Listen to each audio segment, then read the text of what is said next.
Amigos, buenas noches, bienvenidos a 24 horas. La ministra del Interior, María Paula Romo, denuncia amenazas de muerte contra la Policía Nacional en la zona de la minería ilegal en Buenos Aires, en la provincia de Imbabura. Hola, Diana. ¿Qué tal, Milton? Amigos, muy buenas noches. La ministra María Paula Romo recalca que el gobierno no dará marcha atrás al crimen organizado. Aquí el detalle.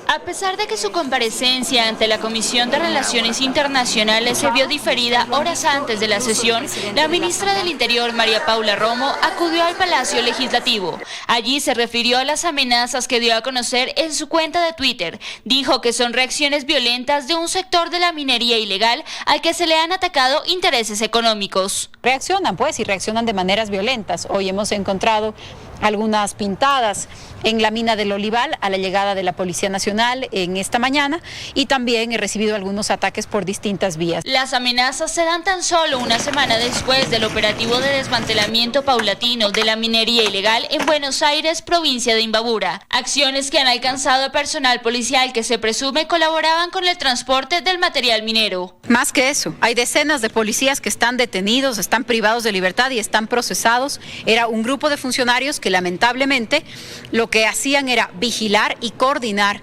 desde diferentes centros operativos el traslado del material ilegal. Recalca que la labor de la Policía Nacional y de las Fuerzas Armadas no concluye con los 60 días que dura el estado de excepción, pues el objetivo es evitar que retorne esta actividad precaria e irregular a la zona. Y vamos a inutilizar la infraestructura que estaba ahí arriba, de tal manera que no sea pues una cuestión de días, una reinstalación en la zona. Según la ministra, desde 2018 se han desarticulado 92 grupos delictivos y se han detenido 859 personas dedicadas a estas actividades ilícitas. Las amenazas, lejos de alertarlos, los motivan a continuar con su trabajo. En Quito, Daniela Valencia, 24 horas. El Estado ecuatoriano iniciará los diálogos con la empresa Odebrecht este miércoles con miras a conseguir una reparación integral tras los casos de corrupción protagonizados por la constructora brasileña.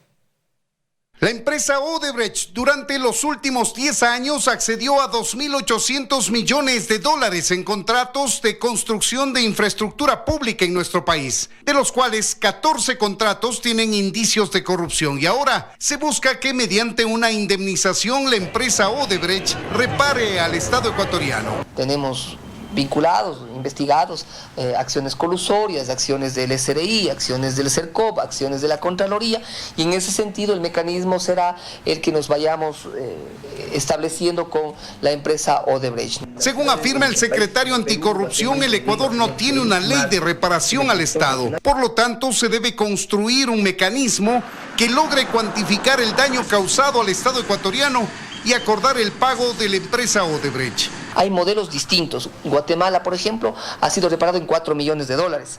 Estados Unidos, 93 millones de dólares por cuánto pasó plata de Odebrecht por las finanzas de los Estados Unidos. En el caso de Perú, 182 millones de dólares que tienen un mecanismo. Pagar una parte y la otra empezar a pagar en función de nuevos contratos con Odebrecht. No olvidemos que en el Ecuador Odebrecht no puede contratar, está prohibido de contratar. La iniciativa la tuvo la propia empresa brasileña, que mediante esta carta remitida en mayo de este año expresa su voluntad de reparar al Estado ecuatoriano. Las autoridades de nuestro país aceptaron ese pedido y se reunirán este miércoles con Félix Martins, el representante de Odebrecht para América Latina. Establezcan mecanismos para que esta empresa y otras empiecen a reparar. El caso de OAS es un tema que también está en la agenda. Ellos deben reparar al Estado ecuatoriano. En el caso de Andrade Gutiérrez y otras empresas chinas, me parece que deberán tener el mismo camino que ha tenido la nueva Odebrecht. De momento, ninguna autoridad se aventura a establecer una cifra aproximada del perjuicio y tampoco el tiempo que durará la negociación con Odebrecht hasta lograr un acuerdo, mientras los procesos penales en los que está involucrada la empresa brasileña continúan. En Quito, Freddy Paredes, 24 horas. La empresa Nexo Global, que habría intermediado pagos de Odebrecht para las campañas de Alianza País, fue constituida y gerenciada en 2010 por el conserje de Jimmy Salazar, que prestó su nombre para el efecto. Salazar es esposo de Pamela Martínez, ex asesora de Rafael Correa y ahora la principal delatora en el caso de sobornos 2012-2016.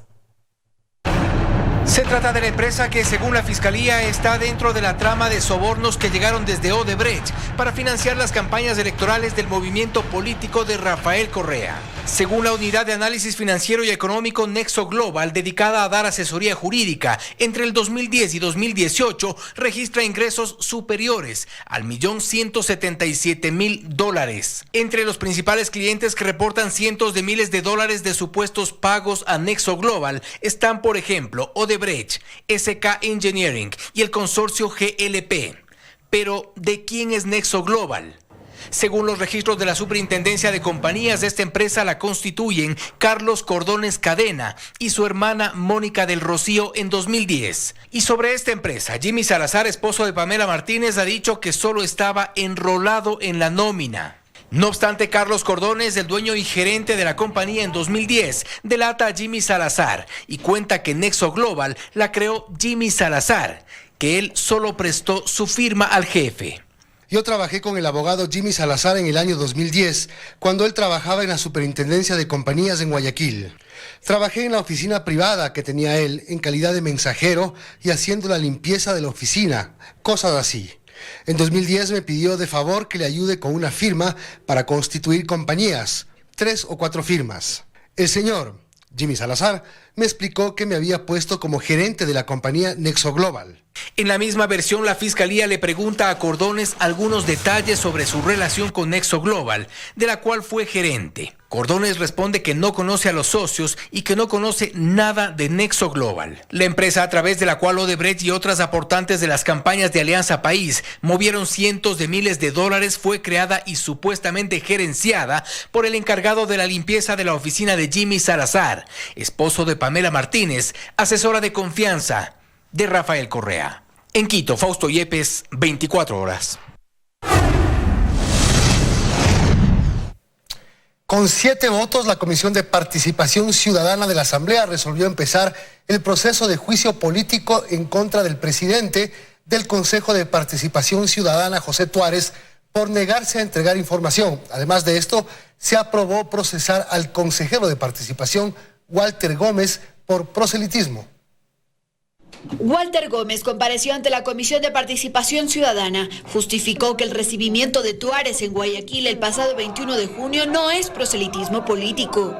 Como soy guayaquileño, vivo en Guayaquil, lo recibí y él me pidió que lo recibiera. Dijo que quienes sí han cometido proselitismo político fueron los consejeros de participación transitorio. El fallecido Julio César Trujillo dio el voto nulo cuando fueron etapa electoral. Aunque dijo que si la ciudadanía propone una asamblea constituyente, es su deber escuchar las iniciativas. Por su lado, Raúl Tello emocionó que la comisión inicie el proceso de juicio político contra Gómez por proselitismo político y contra Tuárez. En la Comisión de Participación Ciudadana y Control Social incumplió con sus funciones al negarse a entregar información. Las comparecencias del señor Tuárez y Gómez dejan más dudas que certezas. La resolución, desde mi punto de vista, no es una resolución apegada a derecho. Con 7 de 9 votos aprobaron que se inicie el proceso de enjuiciamiento político que posiblemente se una al de Villamar. En la comisión también se expusieron algunos documentos que señalan a Rosa Chalá, vicepresidenta del Consejo de Participación Ciudadana, en el que supuestamente ella habría falsificado documentos para inscribir su candidatura al Consejo de Participación. Julio Quiñones presentó la denuncia. Presenta un certificado de haber participado como observadora del proceso electoral interno de Corpo Andes con fecha 17 de octubre del 2014. Sin embargo, registra salida del país el 20 de mayo del 2012 y retorna el 23 de febrero del 2015. Por lo que Chalá será llamada a comparecer ante la comisión. En Quito, Andrea Samaniego, 24 horas. Y al respecto, la ministra del Interior, María Paula Romo, considera que existen los méritos suficientes para que Tuárez vaya a juicio político. El Consejo de Participación Ciudadana no puede retroceder, no puede echar abajo el proceso de institucionalización democrática que ha vivido el Ecuador y no puede actuar en contra de una sentencia expresa de la Corte Constitucional. Si pretende desestabilizar al país, entonces me parece que tendrá una respuesta política, la tendrá de nuestra parte, la tendrá de la Asamblea Nacional, como se ha visto en estos días. Los legisladores de Alianza País lo han dicho ya, consideran que hay méritos para el juicio político al señor Tuárez, pero entiendo yo que también para algunos otros miembros, o al menos un miembro más del Consejo de Participación Ciudadana. Los 3 consejeros de mayoría del Consejo Nacional Electoral fueron sancionados por el Tribunal Contencioso Electoral debido a sus decisiones sobre el escrutinio en la provincia de Los Ríos. Anuncian ellos que apelarán la sentencia. En este organismo fragmentado, los 3 consejeros de mayoría ganaron todas las decisiones. Sin embargo, ahora perdieron en el Tribunal Contencioso Electoral tras una acción de queja presentada en su contra, en la que el juez Ángel Torres decidió acoger la acción de queja interpuesta por la señora Jenny Viviana Domínguez Altos contra los consejeros del Consejo Nacional Electoral, ingeniera Diana Tamaín Guamputzar, ingeniero José Ricardo Cabrera Zurita e ingeniera Estela Liliana Cero La Chimba. Así, en una sentencia de 24 páginas decide sancionar con multa equivalente a 20 remuneraciones básicas unificadas del trabajador. El consejero José Cabrera fue el único en reaccionar. Justificó su acción. Nuestros asesores legales están trabajando en el tema de la apelación a esa sentencia. Se refiere a una decisión que ellos tomaron en sesión de pleno que cambió los resultados en la provincia de Los Ríos luego de que la Junta había aceptado reclamaciones y procedido al reconteo. A criterio del exmiembro del Tribunal Supremo Electoral, Medardo Leas, es positivo que el tribunal actúe independiente al margen de presiones políticas frente a las anomalías. Donde por favorecer a un partido político se cometieron irregularidades de todo género y especie, pero especialmente violaciones a la ley. Y asegura que se trata de la pena más benigna impuesta a los 3 consejeros de mayoría. Es terrible porque están demostrando que en definitiva el recurso de queja fue procedente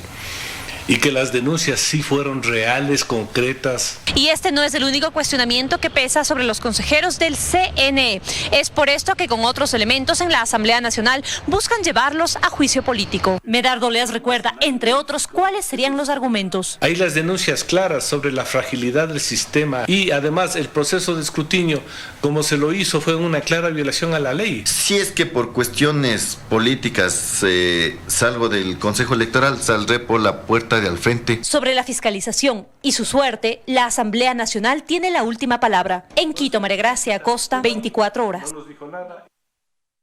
La audiencia evaluatoria y preparatoria de juicio en contra de exconcejales y exfuncionarios municipales se desarrolló con el pedido de nulidad de todo lo actuado por vulneración al derecho de defensa. La resolución del juez se dará a conocer el viernes. Como un manual de nulidades, así se refirieron los abogados de los 8 procesados por asociación ilícita a la instrucción fiscal que investiga desde abril del año anterior un presunto cobro a transportistas para facilitar el proceso de regularización en el Distrito Metropolitano de Quito, proceso por el cual se dispuso el uso de dispositivo electrónico a los exconcejales municipales Sergio Garnica y Eddie Sánchez. Este martes, en la audiencia evaluatoria y preparatoria de juicio, el pedido en común fue la nulidad de todo lo actuado. El fiscal en ese momento salió a decir que habría un perjuicio de $80 millones, supuestamente para la legalización del taxismo informal. Pero en la realidad eso nunca existió. La defensa de los procesados coincidió en señalar 5 vicios de nulidad, entre ellos la violación al derecho a la defensa, pues en la audiencia de formulación de cargos, el fiscal de Pichincha de ese entonces, Fabián Salazar, solo configuró el delito de asociación ilícita. No obstante, la jueza de garantías penales formuló por 3 delitos más: tráfico de influencias, concusión y enriquecimiento privado no justificado. El juez, vulnerando también su posibilidad de actuar en un proceso penal, formuló cargos de tipos penales que la Fiscalía no le había solicitado. Señalan además que se pasó por alto el fuero de corte provincial con el que gozaban algunos procesados. Los jueces que autorizaron las escuchas no tenían ese fuero, por lo tanto no podían hacer esas autorizaciones. El viernes el juez de garantías penales, Julio Arrieta, deberá pronunciarse respecto a la validez de lo actuado. Cabe la posibilidad de que se declare nulo incluso la formulación de cargos. En Quito, Daniela Valencia, 24 horas. Más noticias, amigos. La Corporación Nacional de Telecomunicaciones inició de manera oficial el proceso para delegar su administración. Esta concesión podría ser para 20 años. Evitar que la Corporación Nacional de Telecomunicaciones, CNT, quede obsoleta y se convierta en una empresa que genere pérdidas son dos de los principales objetivos de la decisión de delegar su administración a un inversor privado.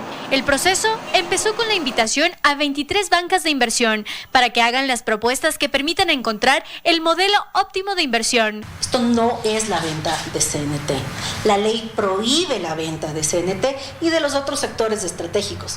Esta es la entrega por un periodo de la administración. Una vez que se defina la banca de inversión, esta tiene un plazo de 150 días para trabajar en el modelo de gestión y luego en 180 días más se elegirá al inversor. Este inversionista externo que administra queda responsable de las inversiones que se requieran en el tiempo y además de eso tiene que cumplir con lo que son los pasivos laborales que tiene precisamente CNT, porque eso es una prioridad para el Estado.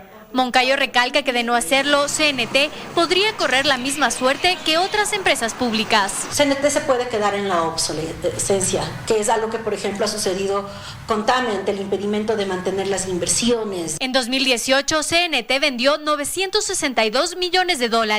200 millones quedaron como excedente. De ellos, 120 millones fueron entregados al Estado y 80 se reinvirtieron. CNT debería dejar más.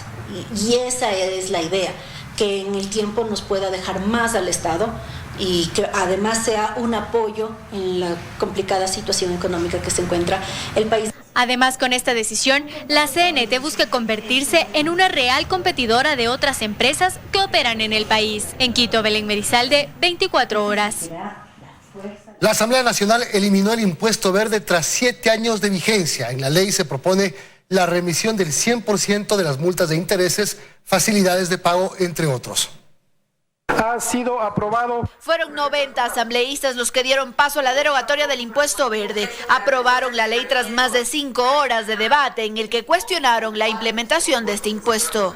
Se dijo que estos recursos iban a ser utilizados para mecanismos de movilidad alternativa amigables con el ambiente, lo que no sucedió. Confiscatorio y abusivo que tuvo este impuesto, que de verde no tuvo nada, solamente el nombre. Solo la Revolución Ciudadana defendió este impuesto creado en el 2012 durante el régimen anterior. Queremos imponer a toda la sociedad un retroceso en materia ambiental, un retroceso en las conductas sociales. Y resulta que el señor asambleísta que está reclamando aquí fue el que propuso que se explote el Yasuní en el año 2013. Y si hay que hablar de traición al pueblo, pues recordemos aquellos acuerdos extrajudiciales con la Texaco, en base al cual el prefecto Azuero se comprometió a no seguir ningún tipo de reclamo.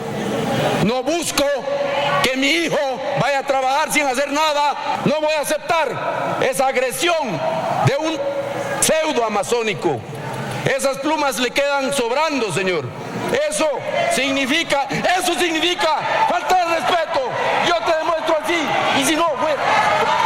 Tras el momento de tensión generado en el debate, este continuó. Y es que la ley, además de eliminar el impuesto verde, establece la prescripción de deudas impagas de los años 2012, 2013 y 2014, además de un proceso de remisión del 100% de intereses, multas y recargos para los contribuyentes con deudas pendientes. Pagar hasta el 31 de diciembre del 2019 el 100% del saldo del capital adeudado, o B, pagar hasta un plazo máximo de 3 años. Quienes aún no pagan el impuesto de este 2019 deberán hacerlo, y este será con el 50% de descuento. Mantendrán las mismas condiciones y beneficios establecidos en las obligaciones al año 2018. Esta ley aprobada pasa a manos del Ejecutivo y se espera que no haya veto para que vaya directo al registro oficial. En Quito, Andrea Samaniego, 24 horas. El gobierno está en alerta ante la amenaza del Fusarium raza 4, un hongo capaz de exterminar la producción bananera del país. El Ministerio de Agricultura junto a Agrocalidad activaron los controles de bioseguridad en los diferentes ingresos aéreos y terrestres del país.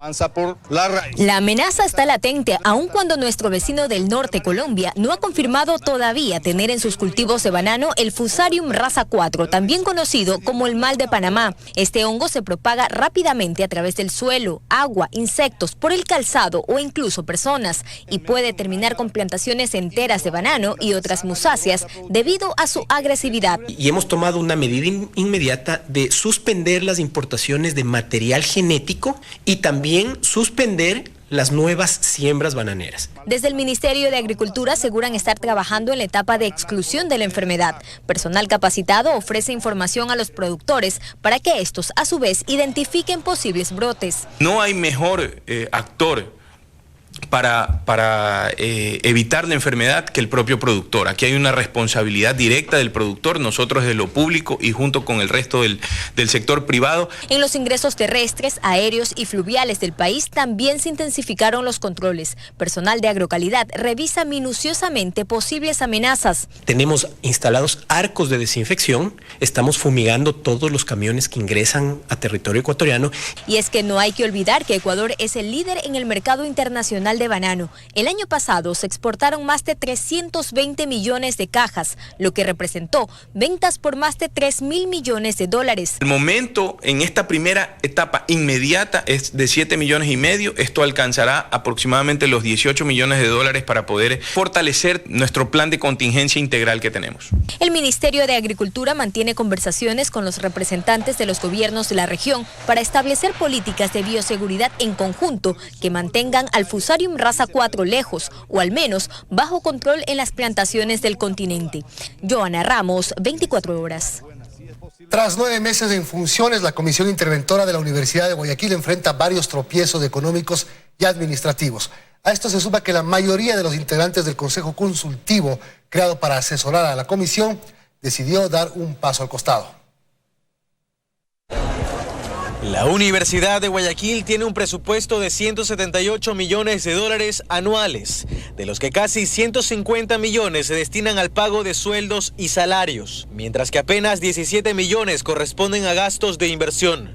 Roberto Pazley, presidente de la Comisión Interventora, asegura que en este rubro se van presentando significativos atrasos. Para inversión se había asignado alrededor de 17 millones y medio.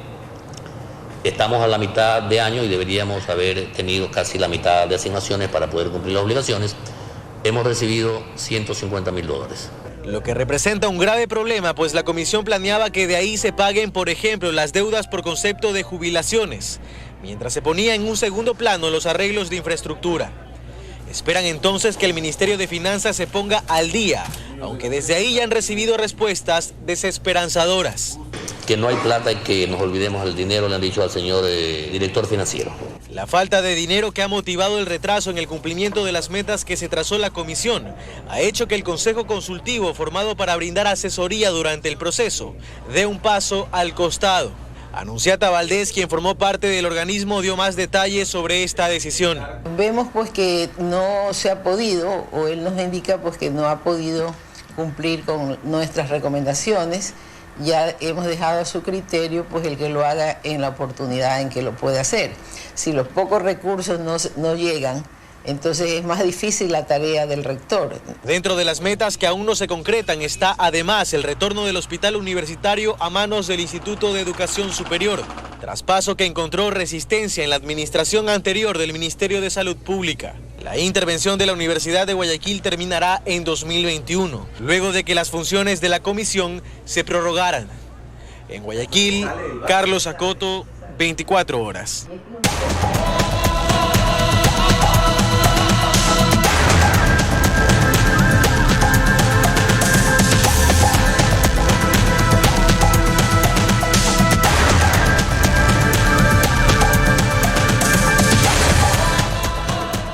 La reactivación económica aún no llega a Bahía de Caracas, donde sus habitantes creen que la única forma de volver a ser productivos está en recuperar su actividad turística. Los hoteles están listos en un 70%, donde incluso hay más restaurantes que antes del terremoto. Los atardeceres siguen siendo hermosos en Bahía de Caracas, pero aún son pocos los que los ven. Mucho más grande que ese cielo inmenso y que la extensa playa parecen ser los gigantescos edificios que aún siguen asustando a turistas y recordando a quienes viven aquí lo que pasó hace más de 3 años. Y es que Bahía es una de las pocas zonas de Manabí que aún no logra levantarse.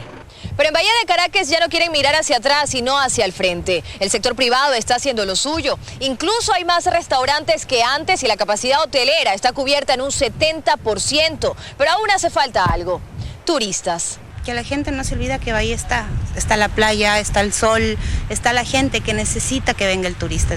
Solo 3 habitaciones de las 28 que tiene el Hotel La Piedra se llenan durante el fin de semana. ¿Cuántas personas les ha tocado sacar?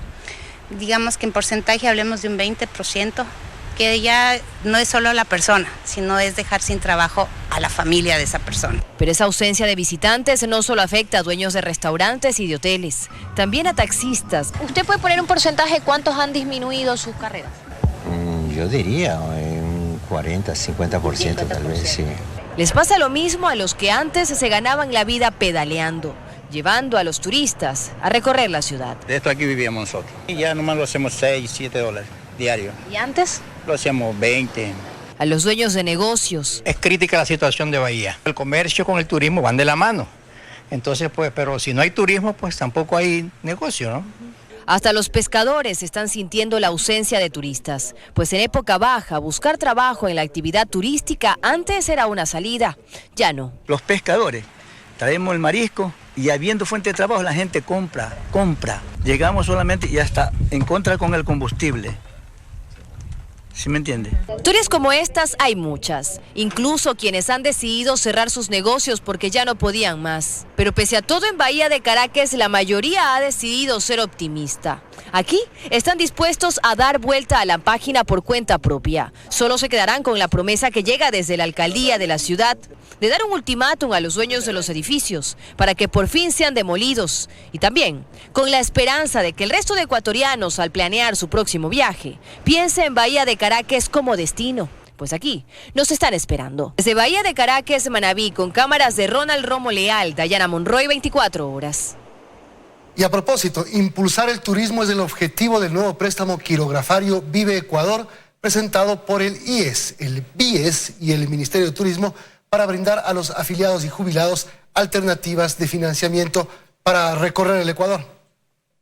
Redescubrir y disfrutar de la costa, sierra, Amazonía y Galápagos es el objetivo del nuevo préstamo quirografario Vive Ecuador, que busca dinamizar este sector productivo. Para brindar al turista alternativas de viaje, servicios de calidad y seguridad. El crédito puede ser solicitado por los afiliados y jubilados hasta 4 y 5 años plazo a una tasa de interés entre 11.9% y 13.24% respectivamente. Es que no más allá de 15 días podamos ofertar un conjunto de paquetes turísticos, esperamos que no sean menos de 200, para que con algunos descuentos que nos van a dar precisamente los operadores de turismo, se dé un beneficio adicional al crédito para que los ecuatorianos y ecuatorianas puedan disfrutar del país. Por otro lado, si el crédito es solicitado hasta 12 meses plazo, aplica la tasa preferencial del 8% al 11%.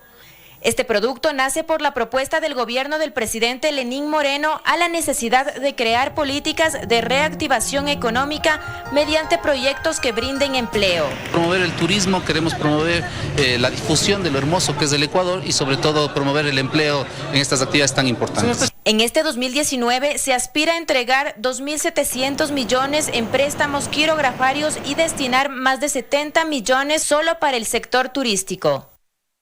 En Quito, Carla Cerón, 24 horas. Más noticias. El oleoducto Transandino OTA de Colombia sufrió 2 atentados de los grupos residuales del Ejército de Liberación Nacional. Afortunadamente, no hay pérdidas humanas ni contaminación ambiental, pero sí la paralización de la producción y bombeo de crudo.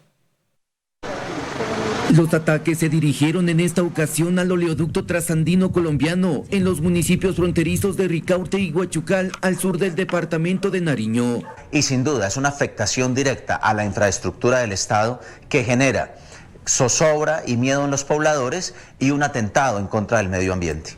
No es la primera ocasión que se atenta contra los sectores estratégicos del vecino país, con los grupos residuales del Ejército de Liberación Nacional como principales responsables, obligando a redoblar la presencia militar y policial. Hay que hacerlo con cuidado, extremando las medidas de seguridad, especialmente en estos municipios donde desafortunadamente hemos tenido presencia por años de estos grupos guerrilleros, como es el ELN.